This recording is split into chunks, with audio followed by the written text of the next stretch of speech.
Bueno, yo creo que ya son las 6:10. ¿Será que empezamos o qué? ¿Cuántos hay conectados? O- Yo creería que ya con los que estamos arrancamos, ¿no?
Bueno, no sé cuántos estarán conectados, porque no sé manejar este aparato, este programa. ¿Puedo iniciar ya o qué? ¿Cuántos estarán en línea? Sí, doctor, si quiere inicie ya igual la grabación queda para los que no se conectan, o sea, los que se vayan yendo conectando, pues pueden ver la grabación después. Ah, buenísimo, perfecto. Bueno, entonces esta clase va a ser sobre neuritis vestibular. La neuritis vestibular es inflamación del nervio que se encarga del equilibrio a nivel del oído interno.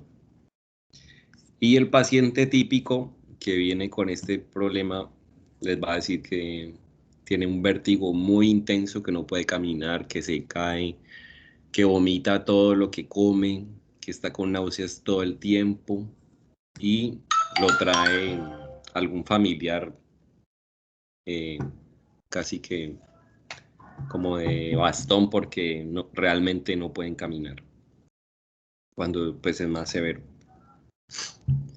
Bueno,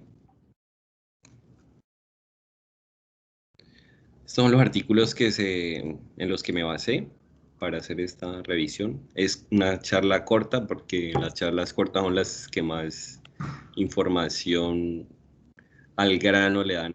Entonces, pues para que no nos cansemos. Bueno, la neuritis vestibular tiene varios sinónimos. Cada uno le dan nombres diferentes, pero todo es lo mismo. Es lo mismo que la neuronitis vestibular, que la neurolabrintitis, que la parálisis vestibular de inicio brusco o desaferentización vestibular aguda o neuropatía vestibular. Todo lo mismo, inflamación del nervio vestibular que se encarga del equilibrio. En cuanto a la epidemiología, tenemos que se presenta entre pacientes entre los 30 y 60 años de edad. No hay diferencia entre hombre y mujer. Es muy infrecuente en niños, es raro. Y se da en países nórdicos con estaciones, más en la primavera, que es cuando se asocia con eh, rinovirus y todos estos cambios de temporadas. Y está asociada en un 50% de episodios respiratorios virales altos. Al parecer, o sea, no hay una certeza. El mismo virus de la gripe como que inflama el nervio y ahí se da la neuritis. En cuanto a la fisiopatología, pues está una teoría que es la viral, la que les comentaba, y hay otra que es una isquemia del nervio a nivel de la eh, vascularización. Se lesiona una de estas arterias que es muy pequeñita de la microvasculatura y ahí empiezan todos estos síntomas. Pero no hay una certeza en cuál de las dos es. Pueden ser las dos. Bueno, en cuanto al A la neuritis vestibular, los síntomas que tenemos son, el paciente nos va a decir que tiene una sensación de giro brusco, permanente. Los síntomas principales van a ser náuseas y vómito. Todo lo que come lo vomita, así sea agua. También va a tener pues los síntomas vasovagales de las palpitaciones y sudoración fría típicos pues del vómito. Y no sucede a corto plazo. El paciente en su mayoría se queda inmóvil en la cama sobre el lado sano. O sea, siempre se inflama un solo nervio vestibular, el otro queda bien. Lo que vamos a tener es un nistagmo espontáneo hacia el lado sano y va a ser muy intenso en los primeros 24 horas. Y va a tener una inestabilidad postural que le impide caminar. Aquí vamos a ver un ejemplo en este video de nistagmo. El paciente va a referir todo eso que les comenté y ustedes en los ojos van a notar esto. Lo miran así de frente, una mirada neutra y se ve el nistagmo. Van hacia el lado eh, sano y va a presentar peor más nistagmo. Listo. En cuanto a la evolución, vamos a tener que hay una desaparición del vértigo una semana, o sea, 7 días que el paciente va a estar con esa borrachera tan intensa. Los primeros 2 días son los peores, después va aflojando. Y la recuperación para caminar va a ser después de esa semana. Y el nistagmo va a desaparecer un mes después del episodio. Después de eso viene una fase de compensación vestibular, o sea que el otro nervio vestibular asume las funciones del contralateral del afectado y entonces ahí es que la persona empieza a recuperar las capacidades para caminar. Hay un 20% de personas que pueden presentar una nueva crisis de menor intensidad de la misma neuritis, pero es pocos. Y lo principal es que en la neuritis no hay síntomas auditivos, o sea, sordera. Y lo más importante, y por eso está resaltado, es que no hay déficit de pares craneales, o sea, que no hay parálisis facial, ni alteración de la sensibilidad de la cara, ni alteración de los movimientos extraoculares, ni de las pupilas. Es muy importante porque si hay uno de esos síntomas, pues ya no es una neuritis, un vértigo periférico, sino que ya va a ser de origen central y entonces ya el enfoque es diferente. En cuanto a los signos vestibulares, perdón, vestibulo-oculares, vamos a tener que en la fase aguda el nistagmo va a ser espontáneo horizontal rotatorio hacia el lado sano. Y después de 3 a 5 días se suprime con fijación de la mirada, o sea, cuando el paciente ya mira un punto fijo, ya no va a haber nistagmo. Y este nistagmo puede persistir hasta 3 semanas al dirigir la mirada al lado sano o al usar gafas de Frenzel. Ya les voy a mostrar cuáles son las gafas de Frenzel. Después el nistagmo aparece con agitación cefálica, que va a ser este video. El tema de la agitación cefálica. Y la otra son las maniobras oculocefálicas. El videito. Consiste.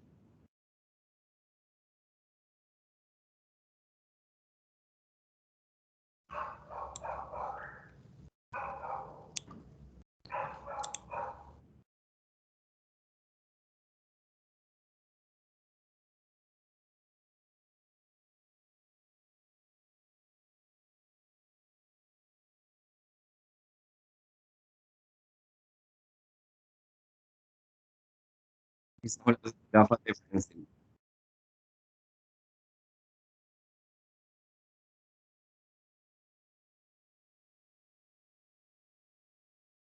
Yes. Ahí se ve el nistagmo después de la agitación cefálica.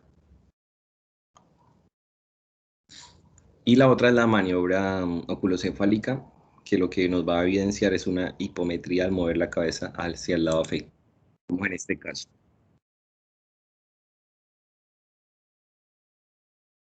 Ahí salió normal. Y ahí hay como un resalto, uy, ¿qué hice?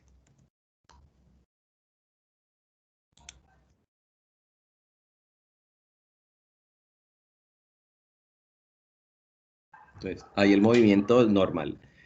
Y hacia el lado afectado, hacia el lado izquierdo, se ve que hay como un movimiento de reacomodo de los ojos al realizar el movimiento de la cabeza. Ahí, ese resalto. Ahí está bien. Otro lado, ahí. Ese es el resalto, la hipometría. En cuanto a los signos vestibuloespinales, o sea, del equilibrio de los movimientos del cuerpo, vamos a tener que en la fase aguda va a tener el paciente un desvío evidente hacia el lado afectado. Entonces el paciente te va a decir que no puede caminar y que cuando intenta caminar se va hacia el lado afectado. Y en la maniobra de Romberg, vamos a ver estos ejemplos acá con videos. Este es Romberg.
Bueno, otra maniobra es esta de brazos extendidos de Fukuda.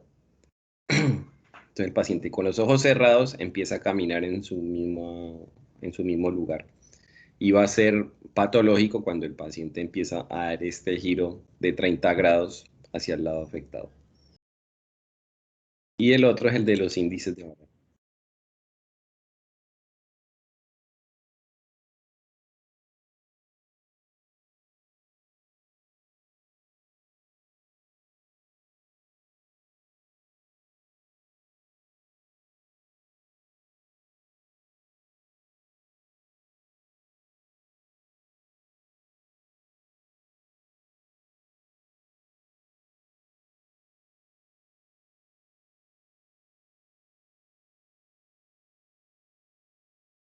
Bueno, estos signos eh, del movimiento, o sea, espinales, desaparecen a las 2 semanas. O sea que a las 2 semanas el paciente ya está caminando, porque hay una compensación a nivel neuronal y todo esto. Eh, sigamos. En cuanto al tratamiento, vamos a tener que, hay que aliviar los síntomas vertiginosos y vegetativos, o sea, todo lo que es náusea y vómito. Entonces lo que se usa son sedantes vestibulares. Y también se usa la cascada de corticoides para desinflamar el nervio vestibular. Esto pues teniendo en cuenta que no sea diabético o hipertenso, porque si uno le mete muchos corticoides a los diabéticos, pues tiene el tema de que se les descontrola la glucemia y bueno, entonces ahí no se podrían usar. Y todo va a favorecer la compensación a nivel central. Entonces, lo que se hacen son ejercicios de estabilidad ocular y postural. Los ejercicios deben ser cada vez más rápidos según la evolución del paciente y la mejoría. Y ellos van a ir recuperando su estabilidad. Acá vemos un ejemplo de los ejercicios, se llaman los ejercicios de Brandarov. El paciente se acuesta, gira la cabeza hacia el techo y se acuesta. Entonces, esto lo que hace es estimular el sistema vestibular de ambos lados. Ahora se acuesta, hace el mismo movimiento y se acuesta pero hacia el otro lado. Entonces, esto lo que hace es estimular el sistema vestibular para rehabilitarlo y que se den todas las compensaciones a nivel central y que la persona pueda volver a caminar, a sentirse seguro y todo.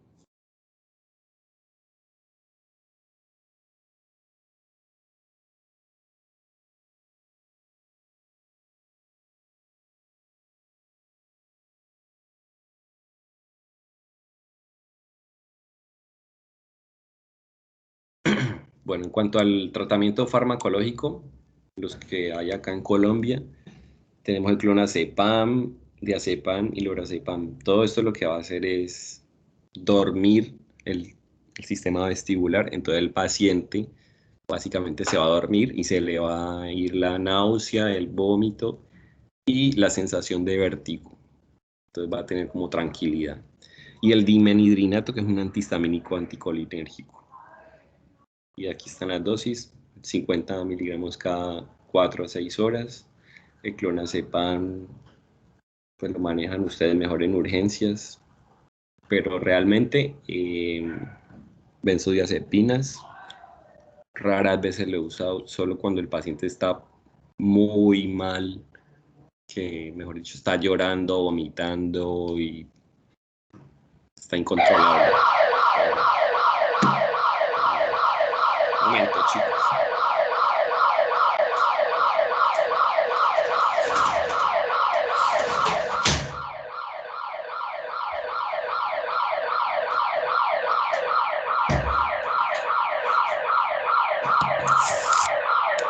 Que tengo un vecino que activa su alarma. Pero ya casi terminamos. Bueno.